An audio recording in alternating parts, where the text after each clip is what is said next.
جو بچے ہیں سنگ سمیٹ لو کے سارے ایپیسوڈز کے لنک ڈسکرپشن باکس میں دیے گئے ہیں۔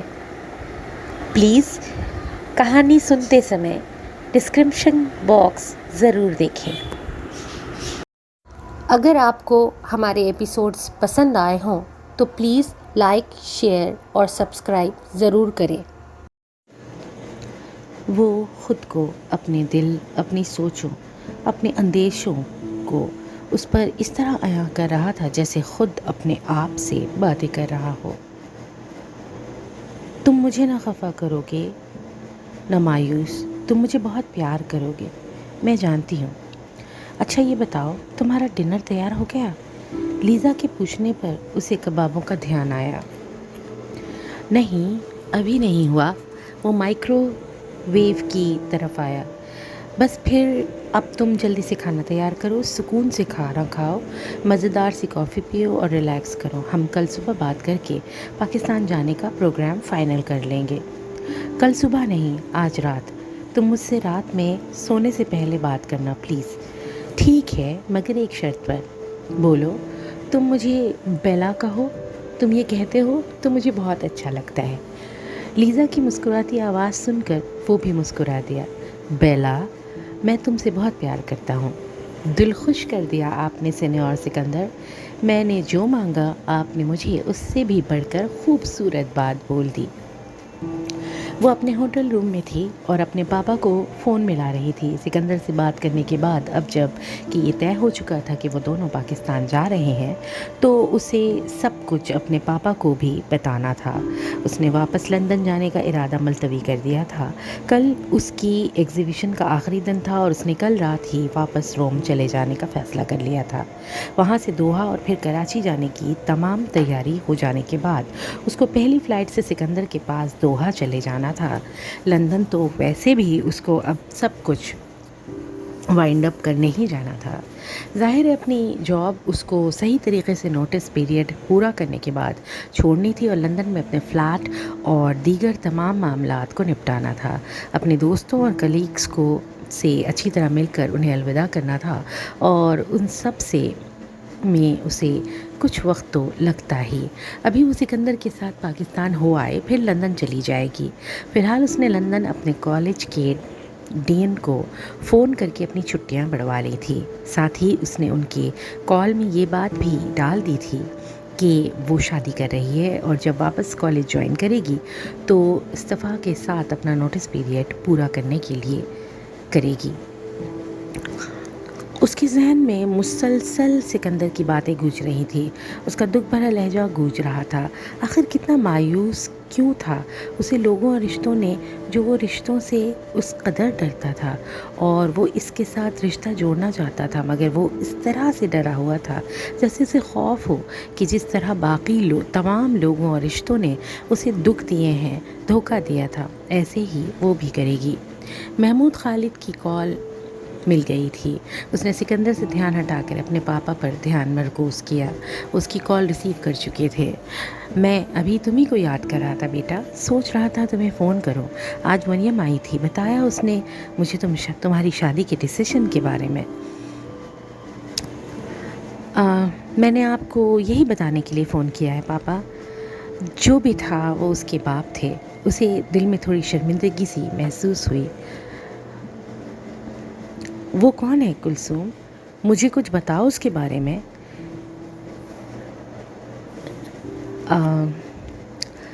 وہ لائر ہے پاپا، دوحہ میں رہتا ہے، ایک ملٹی نیشنل میں لیگل ایڈوائزر ہے۔ سکندر کے نام کے مسلمان اور پاکستانی ہونے کا بتائے بغیر اس نے انہیں بتایا۔ عادت کا کیسا ہے؟ میری حساس اور نازک بیٹی کا تو خیال رکھ پائے گا نا؟ انہوں نے محبت بھرے لہجے میں پوچھا۔ میں اس کے ساتھ پاکستان آ رہی ہوں پاپا، آپ اس سے خود مل لیجئے گا۔ وہ سنجیدگی اور بہت رسمی انداز سے بولی۔ تم پاکستان آ رہی ہو کلثوم؟ انہیں تو سمجھ ہی نہیں آ رہا تھا۔ سکندر کا تعلق پاکستان سے تھا تو کیا ہوا؟ وہ یہ شادی کر تو اپنی مرضی سے رہی تھی اس نے سیم کی طرح پاپا کو یہ حق نہیں دیا کہ وہ اس کی زندگی کے تمام فیصلے خود کرتے پھریں۔ وہ تلخی سے سوچ رہی تھی۔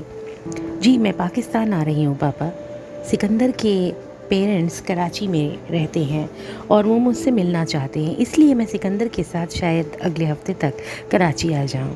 اس کے اندر تلخی بھری تھی تو اس نے فوراً ہی باپ کو یہ جواب دیا، گویا در پردہ انہیں یہ بتانا چاہا کہ وہ سکندر سے ان سے ملوانے پاکستان نہیں لا رہی، بلکہ سکندر کی فیملی سے ملنے کی خاطر پاکستان آ رہی ہے۔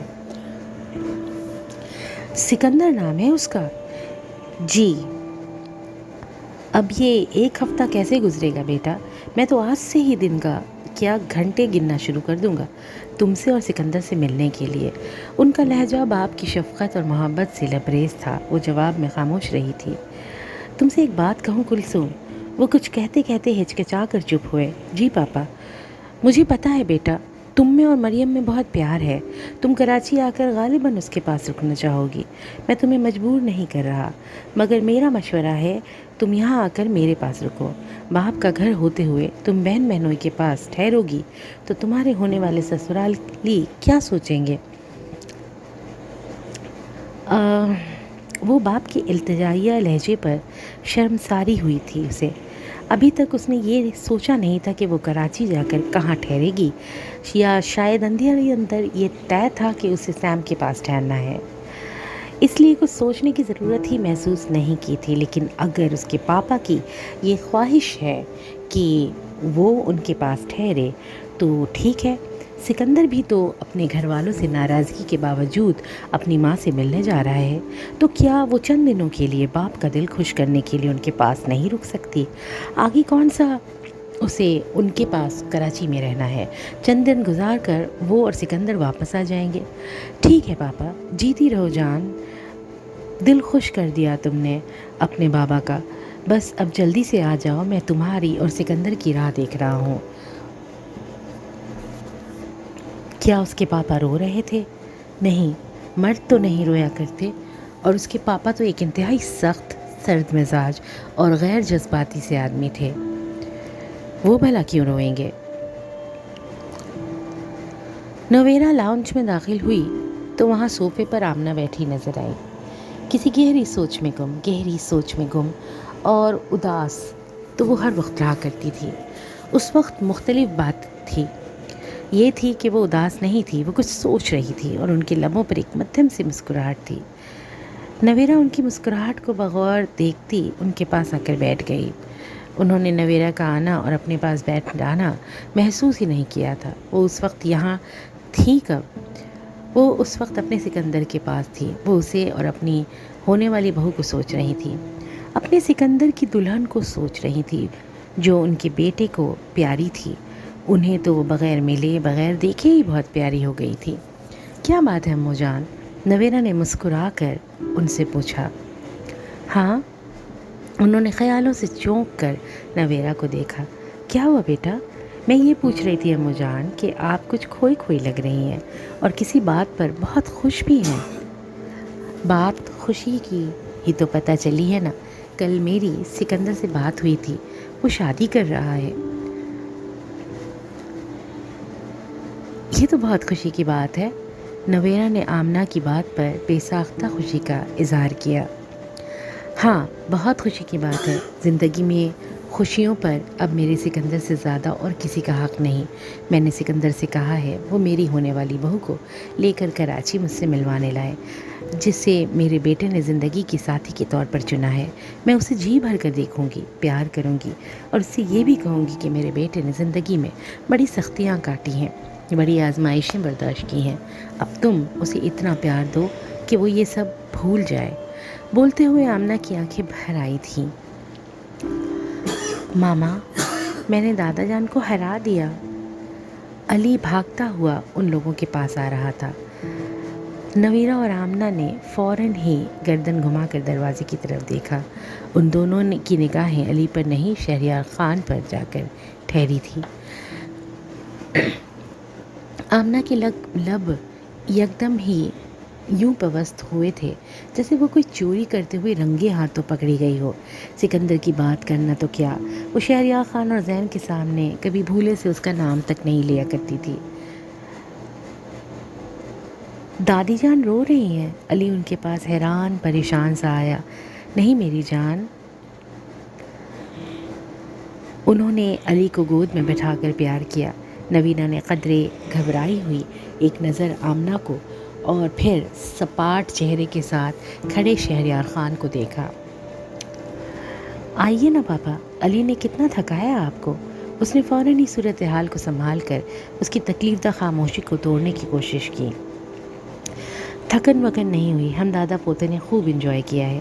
آج تو دادا نے علی کو ہرایا بھی ہے۔ جی نہیں دادا جان ہارے ہیں، میں جیتا ہوں۔ آمنہ علی اور شہریار خان کی نوک جھونک پر پھینکے سے انداز میں مسکرائی تھی۔ لیزا پاکستان آ رہی ہے، یہ تو بہت خوشی کی بات بتائی آپ نے۔ کھانے کی میز پر وہ عائشہ بیٹھے تھے۔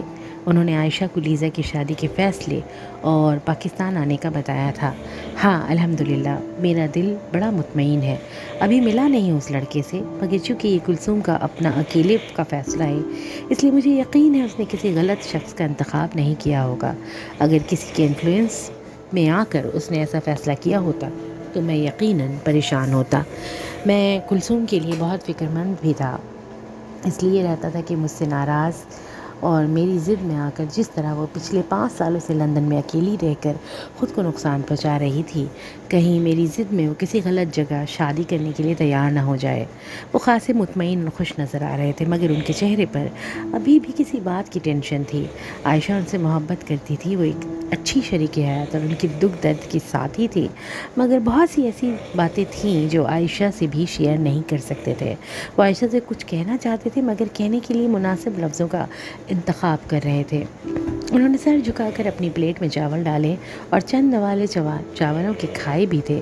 یہ چند لمحے سوچنے کے لیے لینے کے بعد انہوں نے عائشہ کو دیکھا۔ تمہاری مریم سے بات ہو تو اسے کلثوم کے پاکستان آنے کا مت بتانا۔ ان کا اندازہ سنجیدہ تھا۔ کیوں؟ عائشہ نے انہیں حیرانی سے دیکھا۔ اچھا ہے نا، کلثوم اچانک آ کر اسے سرپرائز دے گی۔ انہوں نے اپنے لہجے کی سنجیدگی کو مسکراہٹ میں تبدیل کرنے کی کوشش کی۔ عائشہ جواباً مسکرائی تھی۔ ٹھیک ہے، نہیں بتاؤں گی، مگر ان دونوں بہنوں میں پیار اور دوستی اس قدر ہے، دیکھ لیجئے گا، لیزا خود سے بتا دے گی۔ ہاں کلثوم مریم سے بہت محبت کرتی ہے۔ انہوں نے ایک تھکی ہوئی سانس لے کر گلاس میں اپنے لیے پانی ڈالا۔ اس کا سولو شو کامیابی سے ختم ہو گیا تھا۔ اب وہ فلورنس سے واپسی کی تیاری کر رہی تھی۔ اپنا سامان پیک کرتے ہوئے اس نے سیم کا نمبر ملایا۔ وہ اسے بتانا چاہتی تھی کہ وہ لندن نہیں جا رہی ہے، واپس روم جا رہی ہے، کیونکہ اگلے ہفتے کسی روز وہ پاکستان آ رہی ہے۔ سیم نے اس کی کال ریسیو کی تو ہائے ہیلو کے بعد اس نے اسے اگلی بات یہی بتائی تھی۔ کیا ضرورت پڑی ہے تمہیں پاکستان آنے کی لیز؟ شادی کرنے کا فیصلہ کر ہی لیا ہے تو روم یا دوحہ کہیں بھی شادی کر لو۔ تم جہاں کہو گی میں تمہاری شادی اٹینڈ کرنے وہاں آ جاؤں گی۔ وہ فوراً ہی سنجیدگی اور محبت سے بولی۔ میرا آنا ضروری ہے سیم، میرا مشورہ ہے تم یہاں نہ آؤ۔ تمہیں پاپا کی نیچر کا پتہ ہے نا، محض اس ضد میں کہ تم ان کی نہیں اپنی مرضی سے شادی کر رہی ہو تمہاری شادی رکوانے کی کوشش کر سکتے ہیں۔ تم جانتی ہو وہ اپنی منوانے کے عادی ہیں اور اس کے لیے وہ کسی بھی حد تک جا سکتے ہیں، چاہے ان کے ایسا کرنے سے ان کی بیٹیوں کی زندگی برباد ہی کیوں نہ ہو جائے۔ سیم بہت جذباتی انداز میں بول رہی تھی۔ اس کے لہجے میں اس کی محبت اور فکر شامل تھی۔ وہ سیم کی خود سے محبت پر مسکرائی۔ ایسا کچھ نہیں ہوگا سیم، میرے پاپا سے بات ہوئی ہے، وہ میری شادی کی بات سن کر بہت خوش ہوئے، اور اگر وہ خوش نہ بھی ہوتے تو مجھے تو تب بھی پاکستان آنا تھا نا۔ سکندر کی فیملی پاکستان میں ہے، وہ مجھے اپنی ماں سے ملوانا چاہتا ہے، ان سے ملنے تو مجھے کراچی آنا ہی ہوگا نا۔ اس کی رسانیت سے اس کی بات کا جواب میں سیم یکدم ہی غصے اور ناراضگی سے بولی۔ جب تم طے کر چکی ہو تو ٹھیک ہے، جو تمہارے دل میں آتا ہے کرو۔ وہ چند دنوں سے ملنے والا شخص مجھ سے زیادہ اہم ہو گیا ہے تو ٹھیک ہے، بعد میں پاپا کچھ الٹا سیدھا کریں، تمہاری شادی یا نہ ہونے دیں تو روتی ہوئی میرے پاس مت آنا۔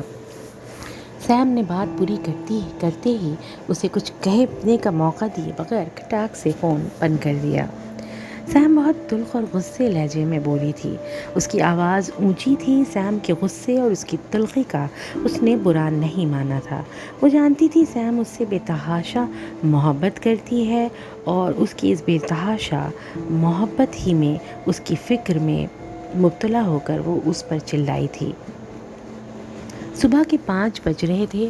وہ لیزا کو لینے ایئرپورٹ آیا ہوا تھا۔ وہ اس کے پاس دوحہ آئی تھی۔ یہاں سے ان دونوں نے مل کر کراچی جانا تھا۔ وہ اسے سامنے سے اپنی طرف آتا دیکھ رہا تھا۔ وہ پورے 1 ہفتے بعد اس کے سامنے تھی۔ وہ اسے دیکھ کر شریر سے انداز میں بولا، سینیورینا۔ وہ بلیک لوز سا blouse off white linen pant کے ساتھ پہنے تھی۔ حسین تو وہ تھی، اب اپنی بھی لگا کرتی تھی۔ شکر ہے تم اٹالین بھولے نہیں، جتنی آئی تھی وہ یاد رکھی ہوئی ہے، باقی تم مجھے سکھا دینا۔ وہ ٹرالی اس کے ہاتھ سے لے کر خود چلاتا ہوا اپنی گاڑی تک آ گیا تھا۔ اس نے لیزا کا چھوٹے سائز کا سوٹ کیس گاڑی کی ڈگی میں رکھا۔ وہ تو پاکستان کا صرف 2 یا 3 دن کا پروگرام بنا رہا تھا، مگر لیزا نے اس سے کہا تھا کہ جب وہ اپنی بیمار ماں کا دل خوش کرنے کے لیے پاکستان جا ہی رہا ہے تو اسے وہاں چند دن تو ٹھہرنا چاہیے تاکہ وہ اچھی طرح اس سے مل سکیں۔ لیزا بھی کراچی میں اپنی بہن سے ملنے کے لیے بہت ایکسائٹڈ تھی۔ وہ پہلی بار پاکستان جا رہی تھی۔ وہ 5 سالوں بعد اپنے پاپا سے ملنے والی تھی اور کافی مہینوں بعد اپنی بہن سے ملنے والی تھی۔ وہ بھی 1 ہفتے کا قیام کرنا چاہتی تھی۔ ان کے قیام کی مدت اگر لیزا نے طے کی تھی تو آج کس فلائٹ سے لیزا دوحہ جائے گی اور کس فلائٹ سے وہ دونوں کراچی جائیں گے یہ اس نے طے کیا تھا۔ وہ آج لیزا کے ساتھ بہت سارا وقت گزارنا چاہتا تھا۔ اس نے لیزا سے کہا تھا آج صبح سویرے جو سب سے پہلی فلائٹ اسے دوحہ پہنچائے وہ اس سے یہاں آ جائے۔ کراچی پہنچ کر پتہ نہیں وہ ایک دوسرے سے کتنا مل پائیں، کتنا وقت ساتھ گزار پائیں گے۔ گاڑی میں بیٹھنے کے بعد گاڑی سٹارٹ کرنے سے پہلے اس نے اپنے کوٹ کی جیب میں خوبصورت سی ڈبیا نکالی جس میں لیزا کے لیے خریدی انگوٹھی موجود تھی۔ اوہ تم نے رنگ خرید لی سکندر؟ اس نے ڈبیا کھول کر اس کے سامنے کی تو وہ مسکرا کر بولی، ہاں کیسی ہے؟ بہت خوبصورت، پہنا تو دو۔ اچھی لگ رہی ہے نا میرے ہاتھ میں؟ ہاں بہت۔ چلیں؟ لیزا نے سر اس بات میں لاتے ہوئے کہا، چلو۔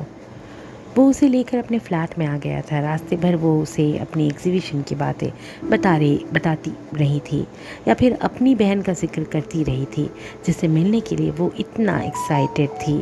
نانی نے اسے دعا پیار کہلوایا تھا جو اسے لیزا نے راستے میں پہنچا دیا تھا۔ انہوں نے یہ وعدہ بھی کیا تھا کہ وہ ان دونوں کی شادی میں ضرور شریک ہوں گی۔ وہ چابی لگا کر اپنے فلیٹ کا دروازہ کھول رہا تھا۔ لیزا اس کے ساتھ کھڑی تھی، اس کی طرف مسکراتے دیکھتے ہوئے۔ ایک دم ہی اسے احساس ہوا کہ اس کا فلیٹ لیزا کے شایان شان نہیں۔ اس کا دل ایک دم ہی بجھ سا گیا۔ اسے یہ خیال پہلے کیوں نہیں آیا؟ وہ دروازہ کھول چکا تھا۔ آؤ لیزا، اس کے ساتھ اندر قدم رکھا۔ تمہارے روم والے فلیٹ کے مقابلے میرا فلیٹ چھوٹا ہے، مجھے پتہ ہے تم اسے دیکھ کر مایوس ہو رہی ہوگی۔ میں شادی سے پہلے کہیں اور اس سے بڑے فلیٹ لے لوں گا۔ اس کے لہجے میں افسردگی آ رہی تھی۔ وہ دونوں اندر داخل ہو چکے تھے۔ اس کے فلیٹ میں ایک ڈرائنگ روم تھا جو عموماً لیونگ روم کے طور پر استعمال کیا کرتا تھا۔ اس کے ساتھ ہی کچن اور ایک بیڈ روم تھا۔ کیا ہو گیا ہے تمہیں سکندر؟ تمہارا فلیٹ بہت اچھا ہے، میرے لیے وہ ہر جگہ خوبصورت ہے جہاں تم میرے ساتھ ہو۔ وہ جیسے قدرے برا مان کر بولی تھی۔ وہ اس کے چہرے کو بغور دیکھ رہا تھا۔ بیلا، میں اپنی الجھی بکھری زندگی کی وجہ سے پریشان سا ہو جاتا ہوں کہ کہیں تمہیں مایوس نہ کر دوں۔ یقین کرو میری جاب اور سیلری بہت اچھی ہے، میں اچھی سے اچھی جگہ میں افورڈ کر سکتا ہوں۔ بس میں نے کبھی اپنے فلیٹ کو گھر سمجھا ہی نہیں، کبھی گھر سمجھ کر اسے سجانے سنوارنے کی ضرورت ہی محسوس نہیں کی۔ مگر اب دل چاہنے لگا ہے زندگی کو ترتیب دینے کا ایک بہت بڑا، بہت خوبصورت سا گھر ہو جہاں ہم دونوں رہیں۔ میں تمہارے لیے دنیا کی ہر نعمت اکٹھی کر لینا چاہتا ہوں۔ وہ رک رک کر یوں بول رہا تھا جیسے اسے خوف ہو، اندیشہ ہو کہ جو وہ سوچ رہا ہے وہ کبھی ہو ہی نہیں سکے گا۔ لیزا اور وہ کبھی ساتھ زندگی گزار نہیں پائیں گے۔ لیزا اسے بغور دیکھ رہی تھی۔ تم خواب دیکھنے سے ڈرنا چھوڑ دو سکندر، تمہارے سارے ڈر غلط ثابت ہوں گے، اس بار تمہاری زندگی میں کچھ برا نہیں ہوگا۔ وہ اس کے ساتھ کے اوپر اپنا ہاتھ رکھ کر بولی، جو وہ اس سے کہہ نہیں پایا تھا وہ اسے بھی سمجھ چکی تھی۔ وہ اسے زندگی میں سب کچھ اچھا ہونے کا یقین دلا رہی تھی۔ مجھے تھوڑا وقت دینا لیزا، میں برسوں سے اندھیروں میں رہنے کا عادی ہو چلا ہوں۔ زندگی کے ہنگاموں اور رونق سے میں نے خود کو سالوں سے دور کر رکھا تھا۔ تم خوش رہنے اور ہنسنے ہنسانے والی لڑکی ہو، میں تمہاری پسند کے مطابق خود کو تبدیل کرنے کی کوشش کروں گا، بس تم مجھ سے مایوس مت ہو جانا، مجھے تھوڑی رعایت، تھوڑی گنجائش دیتی رہنا۔ وہ اپنے ہاتھ پر رکھے لیزا کے ہاتھ کو اپنے دوسرے ہاتھ سے مضبوطی سے دبا کر بولا، تم جو ہو، جیسے ہو، مجھے ویسے پسند ہو، بہت پسند ہو، اور اس بات کا یقین کر لو سکندر، میں نہ تم سے کبھی مایوس ہوں گی، نہ تمہارا ساتھ چھوڑوں گی، نہ تم سے محبت کبھی میرے دل میں کم ہوگی۔ کیا تم مجھے اپنے گھر لا کر یوں ہی سزا میں کھڑے رکھو گے؟ ایک تو پہلے اپنی ایگزیبیشن، اس کے بعد فلورنس سے روم بھاگ دوڑ، اور اس کے بعد جلدی جلدی پیکنگ وغیرہ کرنے میں اتنا تھک گئی ہوں، اوپر سے تم نے صبح سویرے دوحہ پہنچنے کی ہدایت کی، میری کل رات کی نیند اور آرام خراب کروا دیا۔ وہ اپنے مخصوص زندہ دلی سے بھرپور انداز میں بولتی اسے اس کوتاہی کا احساس دلا رہی تھی۔ او آئی ایم سوری، مجھے خیال ہی نہیں رہا، تم واقعی تھک گئی ہوگی۔ آؤ تم شاور لے لو، فریش ہو جاؤ، پھر تھوڑی دیر سو جاؤ۔ سو نہیں رہی ہوں میں، تمہارے ساتھ ناشتہ کرنے کے لالچ میں نے فلائٹ پر کچھ بھی نہیں کھایا، مجھے ناشتہ کرواؤ اچھا سا، اس کے بعد مجھے دوحہ گھماؤ۔ بولتے بولتے وہ پل بھر کے لیے رکی، پھر اسے کچھ مشکوک نگاہوں سے دیکھ کر بولی، تم نے آفس تو نہیں جانا نا؟ نہیں بھائی، تمہیں پورا دن اپنے ساتھ گزارنے کے لیے یہاں بلاؤں گا اور خود آفس جا کر بیٹھ جاؤں گا۔ اب ایسا بھی نہیں ہے، میں آج سے ہی چھٹی پر ہوں، میں نے فی الحال 1 ہفتے کی چھٹی لی ہے، آگے شادی کے لیے ہم جو بھی پلان کرتے ہیں پھر اس کے حساب سے مزید چھٹیاں لے لوں گا۔ تمہارا کوئی بھروسہ نہیں ہے نا، اس لیے پوچھ رہی تھی۔ وہ مسکراتا ہوا کمرے سے نکل آیا، وہ لیزا کے لیے ذرا اہتمام سے ناشتے کی تیاری کرنا چاہ رہا تھا۔ نہانے اور لباس تبدیل کرنے کے بعد وہ خود ہی اس کے فلیٹ میں گھومتی کچن میں آ گئی تھی، جہاں میز پر ناشتے کے کچھ لوازمات سجائے جا چکے تھے اور کچھ وہ ابھی تیار کر رہا تھا۔ وہ ایک ہی وقت میں مائکرو ویو، ٹوسٹر اور برنر تینوں کی طرف متوجہ تھا۔ وہ ہنستی ہوئی اندر آ گئی، اتنا اہتمام بھی مت کرو میرے لیے۔ اس نے ٹوسٹر سے ٹوسٹ نکال کر پاس رکھی پلیٹ میں رکھے اور وہ پلیٹ فوراً ہی میز پر پہنچائی تھی۔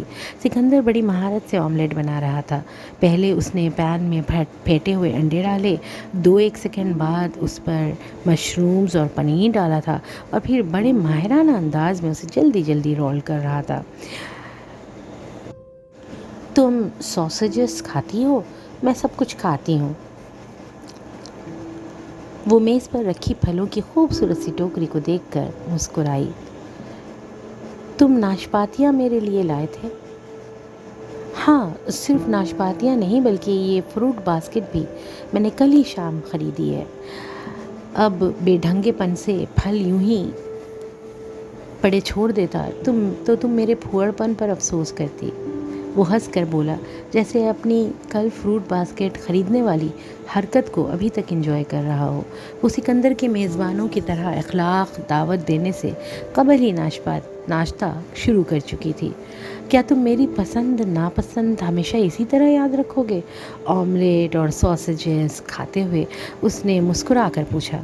پتہ نہیں، میں تمہاری امیدوں پر پورا اترنا چاہتا ہوں لیزا، میں تمہیں خوش رکھنا چاہتا ہوں، مگر پتہ نہیں میں تمہیں خوش رکھ پاؤں گا بھی یا نہیں۔ میں تمہارا ساتھ چاہتا ہوں لیزا، اب تمہارے بغیر زندگی کا تصور محال ہے۔ ہم شادی کرنے جا رہے ہیں، تم اس وقت میری پہنائی ہوئی رنگ پہنے میرے سامنے بیٹھی ہو، مگر میں اس وقت پھر یہی بات کہوں گا کہ میں تمہارے قابل نہیں ہوں، تم مجھ سے بہت بہتر شخص ہو لیزا۔ اس کے چہرے پر اداسی تھی، جیسے اپنے آپ سے مایوسی تھی۔ لیزا نے ایک دم ہی اس کے ہاتھ کے اوپر اپنا ہاتھ رکھا۔ میں اس دنیا کی سب سے خوش قسمت لڑکی ہوں سکندر، کیونکہ سکندر شہریار مجھ سے محبت کرتا ہے۔ میں اس جیسے اچھے شخص کو ڈیزرو نہیں کرتی تو مگر وہ پھر بھی مجھے مل رہا ہے، تو یہ میری خوش قسمتی ہے، اور میں یہ بھی جانتی ہوں کہ ہم ایک دوسرے کے ساتھ بہت خوش رہیں گے، کیونکہ ہمارا رشتہ محبت اور سچائی پر قائم ہوا ہے۔ اس نے دیکھا سکندر کے چہرے کی مایوسی فوراً ہی مسکراہٹ میں تبدیل ہو گئی۔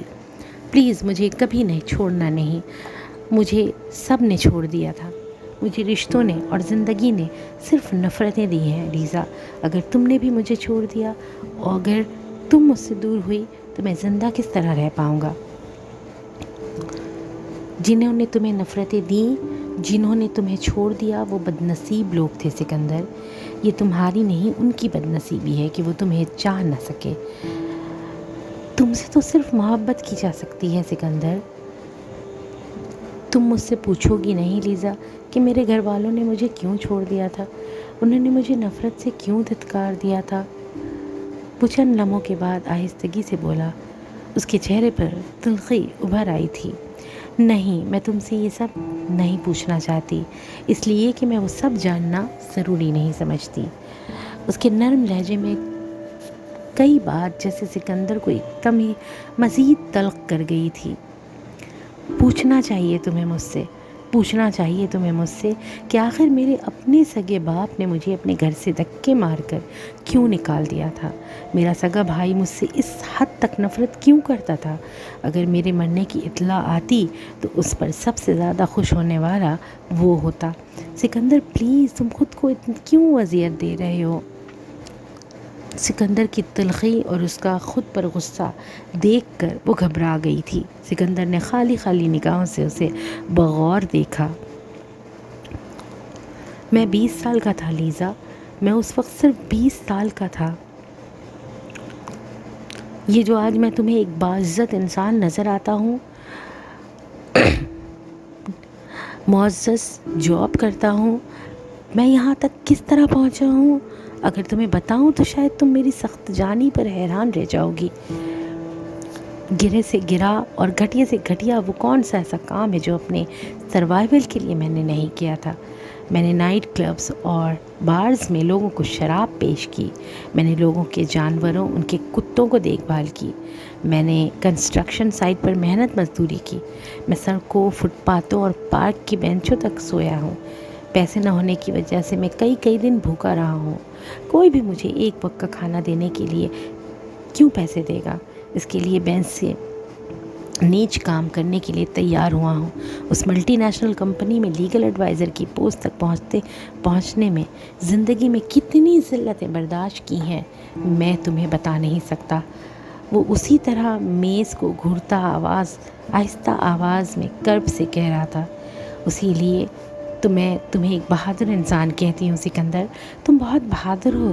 زندگی کی ٹھوکروں سے تم نے ہار نہیں مانی۔ تمہاری جگہ کوئی اور ہوتا تو خود کو تباہ و برباد کر چکا ہوتا، مگر تم نے زندگی کی آنکھوں میں آنکھیں ڈال کر اسے بتا دیا کہ تم ہار ماننے والے نہیں ہو۔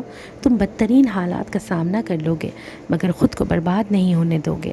تم نے ناممکن ترین اور مشکل ترین حالات میں اپنی ایجوکیشن مکمل کی، لائر بنے۔ تم بہت بہادر ہو سکندر، مجھے تم پر فخر ہے، مجھے تم سے محبت ہونے پر فخر ہے۔ تم میری زندگی میں شامل ہونے جا رہے ہو، مجھے تمہارے اس ساتھ پر فخر ہے۔ سکندر نے نظریں اٹھا کر اسے دیکھا، وہ آنکھوں میں نرمی اور چاہت لیے اسے دیکھ رہی تھی۔ سکندر بغیر کچھ بولے اچھے انداز میں مسکرایا۔ خود کو اتنا دکھ مت دیا کرو سکندر، چائے پیو اور تھوڑا سا ناشتہ بھی کرو، بہت کر لی ہم نے یہ دل دکھانے والی باتیں۔ وہ لیزا کو ساتھ لے کر وہاں کے ایک بڑے سے شاپنگ مال میں آیا تھا۔ اس نے لیزا کے اصرار پر تھوڑا بہت ناشتہ کر لیا تھا۔ ماضی کو دہرا کر اسے یاد کر کے اسے عجیب سی قنوطیت طاری ہو گئی تھی۔ جو باتیں سوچنے اور دہرانے سے تمہیں اتنی تکلیف ہوتی ہے سکندر، تم انہیں مجھ سے بھی مت کہا کرو۔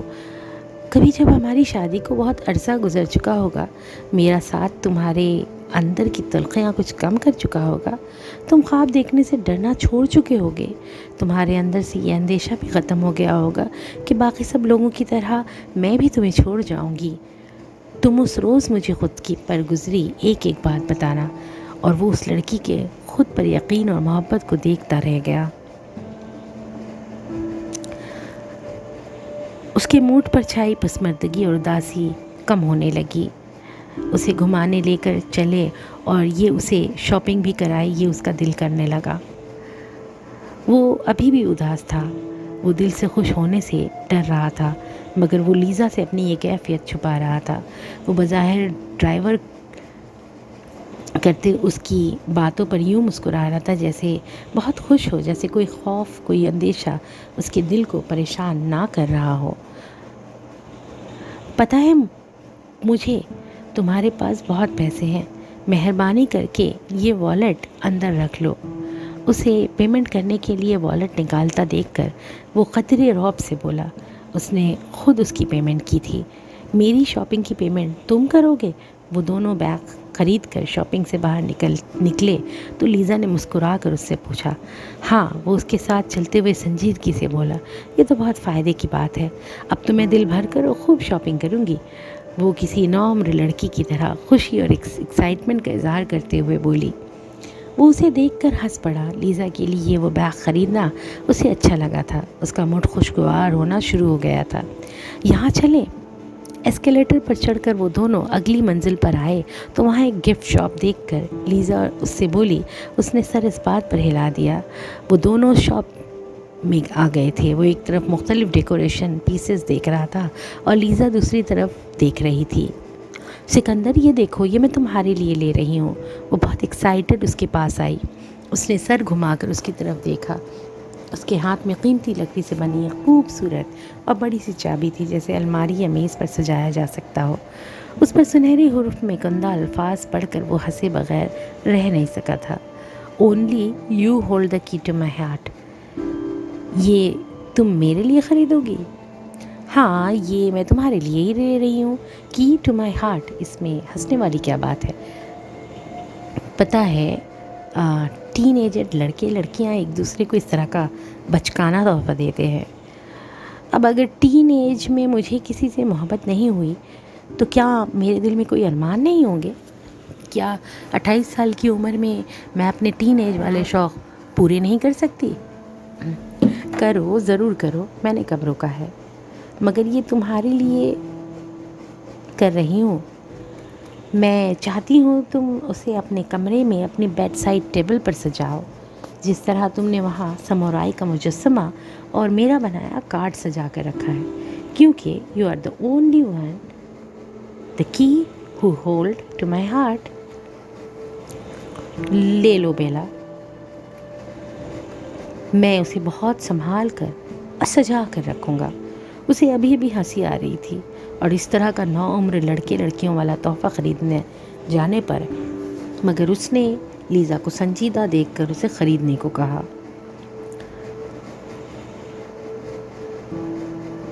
ہم اس میں کچھ پرسنلائز لکھوائیں گے۔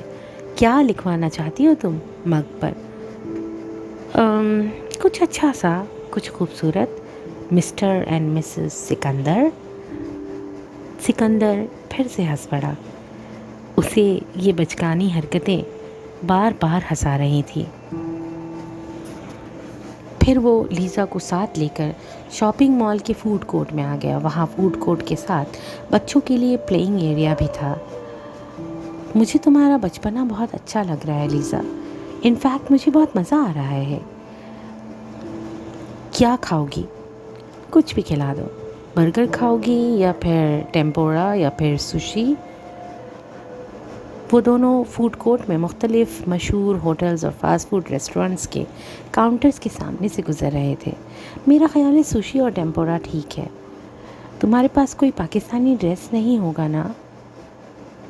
ٹیمپورا کھاتے ہوئے اس نے لیزا سے پوچھا۔ نہیں، کیوں؟ پوچھتے پوچھتے جیسے اسے از خود ہی سمجھ میں آ گیا تھا کہ سکندر اسے اپنی ماں سے ملوانے کے لیے پاکستانی لباس میں لے جانا چاہتا ہے۔ ہم ابھی خرید لیں گے کھانے کے بعد۔ یہاں ہوگی نا پاکستانی اور انڈین بوٹیکس؟ تمہاری امو جان کیسی ہے؟ میرا مطلب ہے دیکھنے اور عادت میں۔ میں اسے اپنی ماں سے ملوانے پاکستان لے جا رہا تھا تو اس کا دل چاہا وہ سکندر سے اس کی ماں کے بارے میں پوچھے۔ بہت حسین، بہت خوبصورت، تم انہیں دیکھو گی تو وہ تمہیں بہت اچھی لگیں گی، آہستہ آواز میں اتنی نرمی سے بولتی ہیں وہ، میں نے انہیں کبھی چیختے چلاتے اور غصے میں نہیں دیکھا۔ پتہ ہے وہ ڈاکٹر ہیں، مگر اپنے گھر اور بچوں کے لیے انہوں نے اپنی ڈگری کی قربانی دے دی، کبھی میڈیکل پریکٹس نہیں کی۔ ماں کے بارے میں بولتے ہوئے اس کے چہرے پر نرمی اور محبت بکھر گئی تھی۔ تم انہیں امو جان کہتے ہو نا؟ ہاں، بچپن میں نے ہی انہیں اس نام سے بلانا شروع کیا تھا، امو جان۔ بچپن میں ہمیں بہت کہانیاں سنایا کرتی تھی، کبھی کتابوں سے پڑھ کر، کبھی خود ہی ان کی بچپن کی سنی سنائی کہانیاں۔ ایک بار انہوں نے ایک کہانی سنائی تھی جس میں بچہ اپنی ماں کو امو جان کہتا تھا، اور اس میں ماں کا کردار بہت اچھا لگا تھا مجھے۔ تب شاید میں 4 یا 5 سال کا تھا۔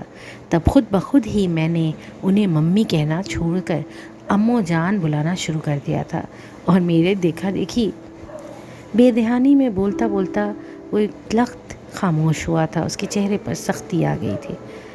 بہت خوبصورت نام ہے امو جان، لیزا فوراً ہی مسکراتے ہوئے یوں ظاہر کیا جیسے اس کا بولتے بولتے چپ ہو جانا، اور وہ بھی سوچے سمجھے کیا بولنے جا رہا تھا سمجھا ہی نہیں۔ وہ پھیکے سے انداز میں مسکرایا، وہ ہلکی سی مسکراہٹ میں بہت کوشش کر کے اپنے چہرے پر لایا تھا۔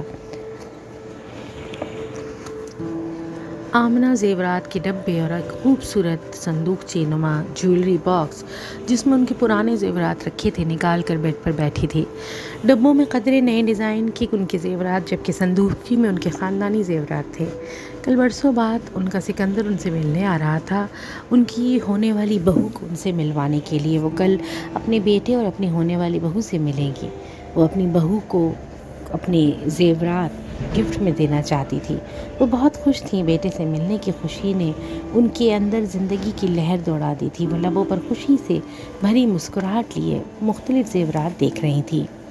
انہوں نے وہ جڑاؤ کنگن اٹھائے جو نیام منہ دکھائی میں شہریار خان نے دیے تھے، اور اس سے پہلے شہریار خان کے والد نے ان کی والدہ کو، اور یہ ان کے خاندانی اور بہت قیمتی کنگن تھے۔ یہ انہوں نے نویرہ کو نہیں دیے تھے، یہ انہوں نے اپنے سکندر کی دلہن کے لیے سنبھال کر رکھے تھے۔ وہ اپنی ہونے والی بہو کو اپنی یہ بہت خاص اور اہم چیز دینا چاہتی تھی۔ اپنے اس بیٹے کو وہ بہت کچھ نہیں دے سکی تھی جو انہیں دینا چاہیے تھا۔ کنگن کے ساتھ ساتھ اب انہیں اپنا ایک جڑاؤ ہار اور کئی لڑیوں والی وزنی مالا بھی سکندر کی بیوی کے لیے اچھی لگ رہی تھی۔ وہ زیورات دیکھنے میں مگن تھیں، تبھی کمرے کا دروازہ کھلا۔ شہریار خان اندر آئے تھے، وہ اسٹڈی میں تھے۔ وہ آج دفتر سے گھر جلدی آ گئے تھے۔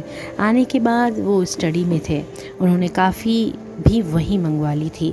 وہ اسٹڈی کے مطالعے میں مصروف ہیں، یہی سوچ کر آمنہ یوں زیورات بکھیر کر بیٹھ گئی تھی۔ شہریار خان کو اندر آتے دیکھ کر ان کا چہرہ فوراً سنجیدہ ہو گیا۔ انہوں نے قدر محتاط سے لہجے میں پوچھا، کچھ چاہیے تھا آپ کو؟ نہیں۔ وہ سنجیدگی سے سر جھکا کر زیورات واپس صندوقچی میں رکھنے لگی۔ اپنے جذبات، اپنی سوچیں شوہر سے شیئر کرنے والا ان کا تعلق ہی نہیں تھا، شوہر سے دکھ سکھ کہنے والا ان کا رشتہ ہی نہیں تھا۔ ساری زندگی شوہر نے فیصلے سنائے تھے، انہوں نے سر جھکا کر تعمیل کی تھی، سوال کرنے یا وجہ پوچھنے کی کبھی جرأت نہیں کی تھی۔ یہ زیور سکندر کی بیوی کے لیے نکال رہی ہو؟ شہریار خان سنجیدگی سے ان سے مخاطب ہوئے تھے۔ سکندر کا نام اور یہ جملہ ان کے لبوں سے سن کر آمنہ نے بے طرح چونک کر شدید حیرت کے عالم میں انہیں دیکھا۔ وہ زیور واپس رکھنا بھول گئی تھی، مارے حیرت کے وہ جواب میں فوراً کچھ بول بھی نہیں پائیں۔ 1-2 سیکنڈ بعد انہوں نے سر اس بات میں ہلایا، جی، کیا یہ بہتر نہ ہوتا کہ تم جیولر کو بلا کر کچھ نئے زیورات خریدتی اسے دینے کے لیے؟ یہ سکندر کی دادی، پردادی، نانی اور میرے زیورات ہیں، مجھے لگا اس چیز سے وہ زیادہ خوش ہوگا۔ وہ ابھی تک حیرت کے عالم میں تھی۔ شہریار خان انتہائی سنجیدگی سے اسے اپنے مخصوص نپے تلے اور غیر جذباتی انداز میں گفتگو کر رہے تھے، مگر آمنہ تو ان کے لبوں سے سکندر اور ان کی ہونے والی بیوی کا ذکر سن کر ہی شوق میں تھی۔ شہریار خان نے ان کی توجہ پر سر ہلایا، ٹھیک ہے، یہ زیور بھی دے دینا، مگر کل میں جول کو فون کر دوں گا، کچھ نئے زیور بھی خریدو اس کی بیوی کے لیے۔ شہریار خان پوری طرح ان کی طرف متوجہ تھے۔ انہوں نے نہ ٹی وی کھولا تھا اور نہ ہی آرام کرنے کے لیے لیٹے تھے۔ انہیں اندازہ ہوا وہ ان سے مزید کچھ اور بھی کہنا چاہتے تھے۔ آمنہ، میں تم سے کل کے بارے میں کچھ بات کرنا چاہتا ہوں۔ جی، انہوں نے سوالیہ نگاہوں سے شوہر کو دیکھا۔ تم نے سکندر اور اس کی ہونے والی بیوی کو ملنے کے لیے کراچی بلایا ہے۔ تم ان دونوں سے ملنا چاہتی ہو، ٹھیک ہے، یہ بہت اچھی بات ہے، مگر میری رائے میں یہ قطعاً مناسب نہیں ہوگا کہ تم ان دونوں سے ملنے ان کے ہوٹل جاؤ یا کہیں اور باہر ملو۔ وہ نئی لڑکی جو فارنر بھی ہے کیا سوچے گی ہمارے خاندان کے بارے میں؟ تم ان دونوں کو گھر پر بلاؤ، دوپہر کا یا رات کا کھانا کھائیں وہ دونوں ہمارے گھر پر۔ تو بیٹے کی محبت نے دل میں جوش نہیں مارا تھا، خاندانی آن بان نے دل کو بے چین کیا تھا۔ پل بھر کے لیے جو دل خوش فہم ہوا تھا کہ شاید برسوں کے بعد لوٹنے والے بیٹے کے لیے باپ کا دل گداز ہو گیا ہے، فوراً ہی وہ خوش فہمی دور ہو گئی تھی۔ انہوں نے افسوس بھری نگاہوں سے شوہر کو دیکھا۔ اگر اللہ کسی کے دل سے نرمی اور محبت نکال دے تو انسان ایسا ہی ہو جاتا ہے جیسے شہریار خان۔ دل چاہا تھا کہ انہیں جھنجھوڑے، پوچھے کہ کیا دل نام کی کوئی چیز ان کے سینے میں نہیں ہے؟ وہ گھر نہیں آئے گا۔ وہ مجھ سے ملنے کے لیے آنے پر اس شرط پر راضی ہوا ہے کہ میں اسے گھر نہیں بلاؤں گی۔ وہ نظریں جھکا کر بظاہر زیورات کو ڈبوں میں رکھتے محتاط لہجے میں بولی تھی۔ 1-2 سیکنڈ شہریار خان کا جواب سنائی نہ دیا تو انہوں نے سر اٹھا کر انہیں دیکھا۔ وہ انہی کو دیکھ رہے تھے۔ ان کا چہرہ سنجیدہ اور سپاٹ تھا۔ ٹھیک ہے، تو یوں کر لیتے ہیں، ان دونوں کو کل ہمارے فارم ہاؤس میں پر بلا لو۔ میں، تم، نویرہ اور علی وہاں جائیں گے۔ زین نہ جانا چاہے تو اس کی مرضی۔ میں غلام احمد سے کہہ دیتا ہوں، وہ کسی اچھے ہوٹل کو کھانے کا آرڈر کر دے گا۔ تم کھانے میں جو بھی ڈشز رکھوانا چاہتی ہو یا باربیکیو وغیرہ کروانا چاہتی ہو وہ سب غلام احمد کو بتا دینا۔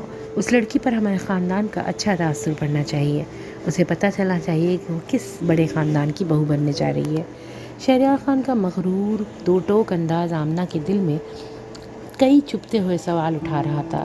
وہ پوچھنے کی جرأت نہ رکھتی تھی، ورنہ ضرور پوچھتی، طنزیہ لہجے میں۔ اپنے بیٹوں کو گھر سے بے دخل کر کے، اسے سڑک پر لے جا کر کھڑا کر کے، آج انہیں اچانک وہ اپنے خاندان کا حصہ لگنے لگا ہے، صرف اس اٹالین لڑکی اور اس کی فیملی کے سامنے اپنی آن بان اور اس خاندانی شوکت بتانے کو۔ وہ لڑکی سکندر کی ماں سے کسی ہوٹل یا ریسٹوران میں مل کر کہیں ان کے خاندان کو کوئی معمولی خاندان نہ سمجھ بیٹھے، بس اس لیے بیٹے کی زندگی تباہ و برباد کر کے بھی کچھ اہم رہا تو خاندان۔ اس کی ایک غلطی کی اسے کتنی کڑی سزا دے ڈالی، اس کی زندگی اندھیروں میں دھکیل دی، اسے برباد کر دیا۔ ان سے آمنہ شہریار خان سے ان کا بیٹا چھین لیا، ماں کی گود اجاڑ دی، اور آج بھی چہرے پر کوئی پچھتاوا، کوئی دکھ نہیں۔ فکر ہے تو اپنے خاندانی جاہ و جلال کی۔ ٹھیک ہے، میں اس سے کہہ دوں گی۔ کہیں ان کے چہرے پر بکھرے سوال اور شکایتیں وہ پڑھ نہ لیں۔ اس خوف سے وہ سر جھکا کر آہستہ سے بولی تھی۔ اگر آپ کو ہمارے ایپیسوڈز پسند آئے ہوں تو پلیز لائک، شیئر اور سبسکرائب ضرور کریں۔